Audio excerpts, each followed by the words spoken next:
Mukwege, qui est le prochain intervenant, une petite introduction de son profil, de sa personnalité, parce qu'il n'est plus à présenter, mais je tiens quand même à introduire sur base de cette autobiographie. Jeune Congolais, Denis Mukwege découvre les difficultés rencontrées par les femmes enceintes pour accéder aux soins de santé. Les grossesses se terminent souvent en tragédie. Sa vocation est née. Il part étudier la gynécologie obstétrique en France, à Angers.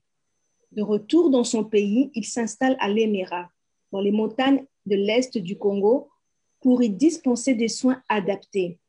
10 ans plus tard, en plein conflit, il fonde l'hôpital de Panzi et y répare les femmes victimes de violences sexuelles. Dans cette région, viols et mutilations génitales sont devenus pour les milices des armes de guerre qui détruisent les femmes, détruisent du même coup la structure familiale, la structure sociale et la structure économique qui est détruite. En dépit des menaces, Denis Mukwege alerte son gouvernement qui s'obstine dans le déni.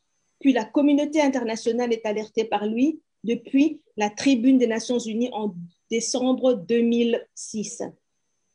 Comme il le relève dans cette autobiographie, le docteur Mukwege est toujours en danger et vit sous protection des casques bleus, comme l'a rappelé Muriel Salmona.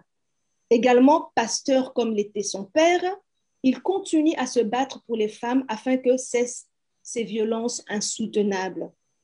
Né en 1955 dans l'ancien Congo belge, le docteur Denis Mukwege a étudié la médecine à Bujumbura, au Burundi, avant de se spécialiser en gynécologie à Angers, en France.